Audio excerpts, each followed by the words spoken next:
Here we go. The green flag at the back means it is time. Here come the lights for the start of the Grand Prix.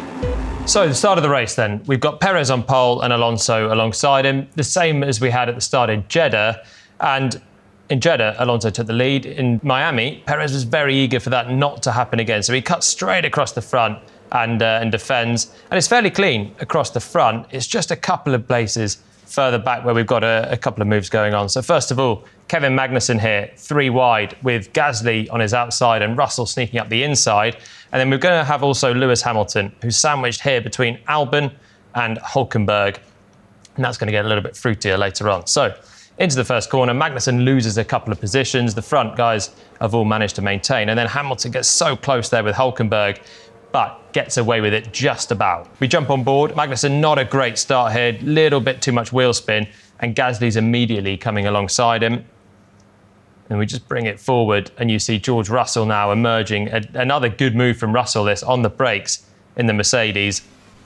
And he's up the inside and makes the move stick on K-Mag. So that's a couple of places lost for Magnussen. And further round, he's also going to lose a position to Charles Leclerc on this lap. If we jump on board with Hamilton, we get a little bit of contact. Alex Albon ahead. Lewis gets a start. He's on the hard tyres, so he's got a little bit less grip than those ahead. But he's actually got the same tyres as Hülkenberg, who's going to stick a nose down the inside here.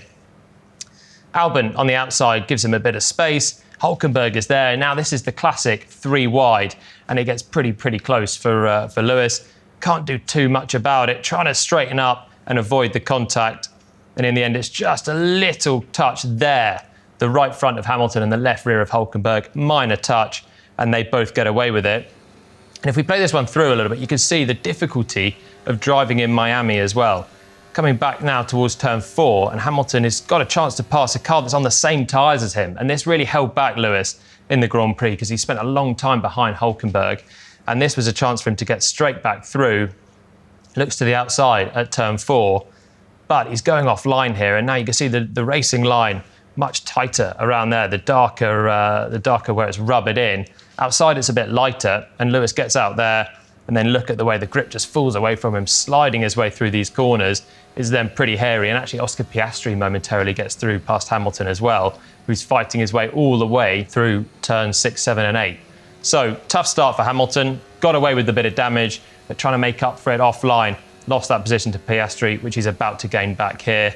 But all in all, fairly clean start, with the exception of a couple behind. Nyck de Vries in the AlphaTauri. Now, this was a race that had no yellow flag, unbelievably, for a street race. No yellow flag, no hint of a safety car or a red flag, of course.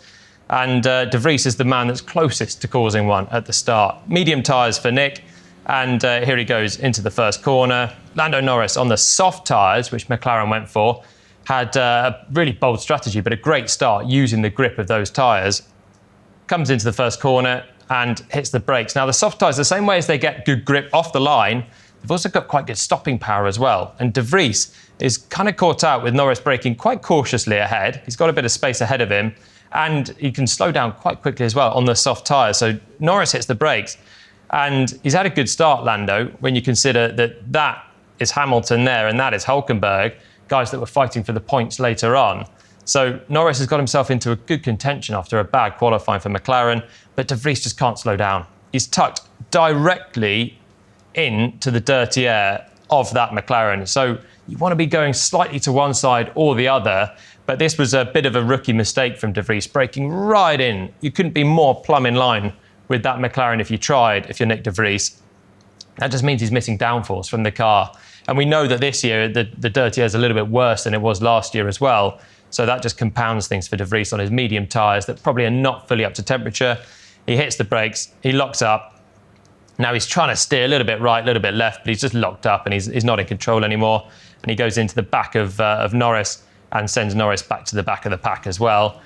Somehow, neither of them had damage. There was no yellow flag, and they managed to resume the race. But this one, I think this could have been a penalty for de Vries as well, and I'm sure it would have been had the incident been further up towards the front of the field, because he's clearly 100% at fault for this contact. It's not even a racing incident. It's just a mistake from Nyck, which he owned up to after the race. And you can see from Norris, he literally gets lifted up, goes into an anti-stool.